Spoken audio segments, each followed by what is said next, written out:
Kami tonton untuk memilih di semua line up kita, dan kalau diomongin apa yang paling susah sebenarnya adalah kemampuan kami menonton film sih.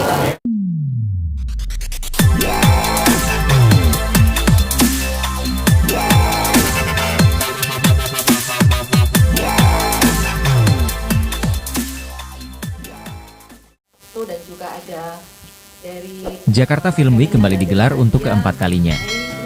Tahun ini, festival film ini mengusung tema resonansi yang menggambarkan bagaimana perkembangan sinema memiliki kekuatan untuk menciptakan dampak yang luas.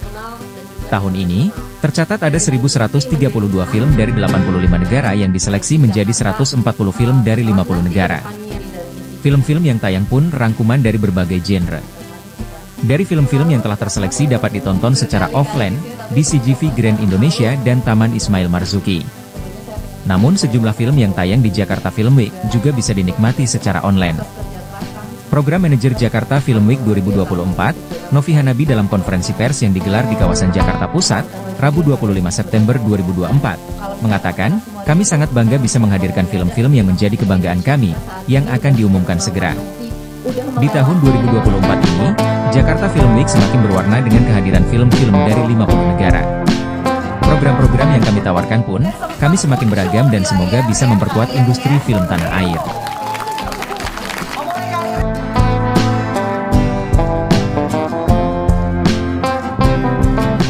Seperti tahun-tahun sebelumnya, Jakarta Film Week 2024 juga menunjuk satu festival ambasador, yakni Christo Immanuel.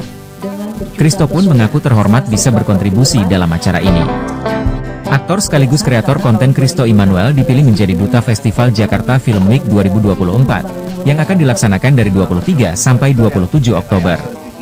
Christo kuliah di jurusan film, dan sebelum menjadi aktor pernah bekerja menyeleksi film-film lokal yang dinilai layak masuk ke festival film internasional di satu perusahaan. Dia bekerja di perusahaan itu selama 1 tahun. Kalau secara visi program kita juga ingin berperan pada mengamplifikasi pesan-pesan itu gitu. Ini juga menjadi bentuk dukungan kita pada Palestina.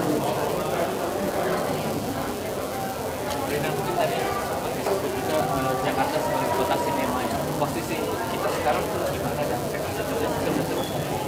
mungkin itu Bu Puji lebih tepat untuk bicara tentang kota karena beliau dari Inspirator DKI. Ya itu tadi yang tadi saya sampaikan Mas, bahwa Jakarta adalah Jakarta kota bebas, kita pesona, salah satu pesonanya adalah sektor perfilman, dan untuk saat ini dukungan untuk sektor ekonomi kreatif pada umumnya itu termasuk di dalamnya itu film itu ada 10,51% dari pendapatan DKI Jakarta. Itu berarti untuk grade-nya itu ya sudah bahwa sinema, kota sinema itu sudah masuk, dan dengan adanya Jakarta Film Week ini adalah kami harapkan dari Pemprov DKI ini menjadi pemantik untuk event-event internasional ke DKI Jakarta.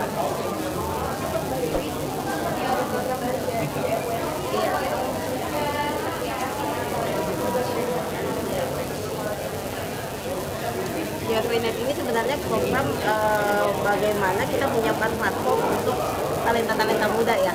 Jadi kalau kita harapkan beberapa tahun ke depan sudah ada generasi-generasi sinias-sinias atau filmmaker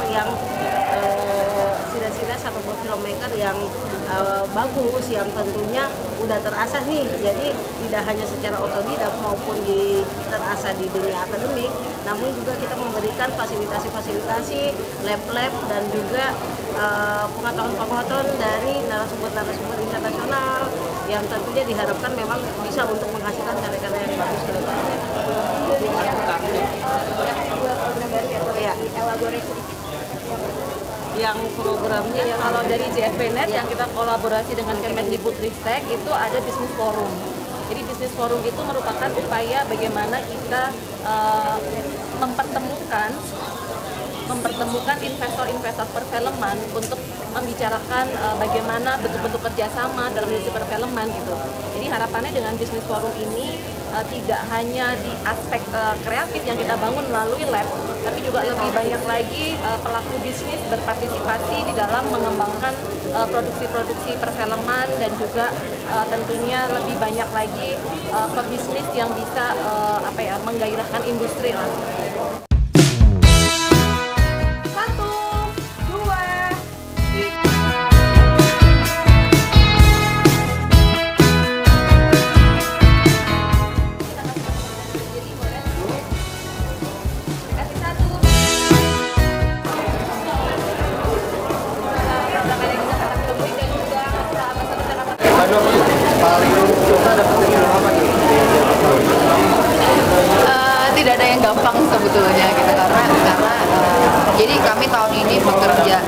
3-4 kali lebih ekstra untuk memilih film, karena memang sirkuit film di dunia ini tuh lagi pilihan filmnya nggak banyak kebetulan gitu. Jadi kami bener-bener nonton film lebih banyak dibandingkan tahun-tahun sebelumnya.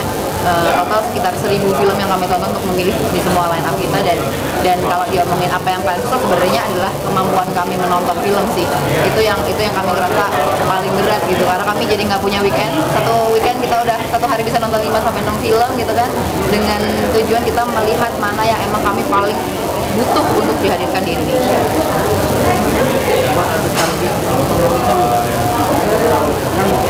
Platform sama nonton langsung kan beda. Ya, betul. Nggak ada sih, kami selalu setiap tahun pengennya bisa menghadirkan film yang sesuai dengan audiens masing-masing. Jadi berharapnya bisa diterima dengan baik, iya gitu. Tapi kalau jumlah target penonton secara tertulis sih nggak pernah kami put on the table gitu. Bahkan jumlah film yang diputar, semuanya kami nggak pernah ada target angka kan. Karena biar kami yaitu menjawab yang mana yang paling butuh aja, bukan kami kejar angka.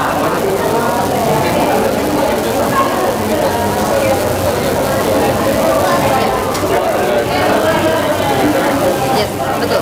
Kerjasamanya bukan cuma ke komunitas, tapi juga ke teman-teman media. Kita kerjasama bareng, apalagi banyak juga media-media sekarang juga punya komunitas.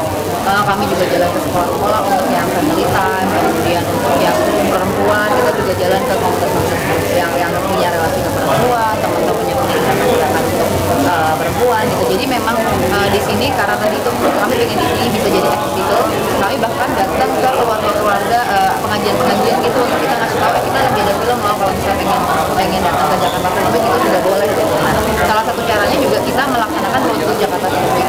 Road to kita tuh datang ke kampus-kampus juga, ke sekolah-sekolah juga, nanti juga akan ada di Museum Mandiri yang lebih publik gitu. Kemarin sempat ada di Cina Forum, jadi ya itu juga tujuan kami untuk kita bisa lebih diakses oleh semuanya.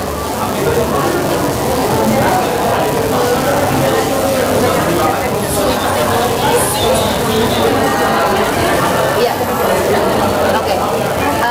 Kami sebagai filmmaker kita juga sebenarnya ini kan memang kemanusiaan ya Mbak ya gitu. Jadi kami mencoba untuk mencari apa sih yang bisa kami lakukan. Ya, mungkin kami nggak bisa ke sana untuk bisa bantuin satu persatu gitu, tapi kami bisa membantu melanjutkan, menjembatani suara-suara yang muncul akan kejadian ini, dan makanya kami terpanggil rasanya untuk bikin program tersebut di Jakarta. Risto, tugas lo untuk BA ini apa aja nih udah dekat yang bakal lo lakuin?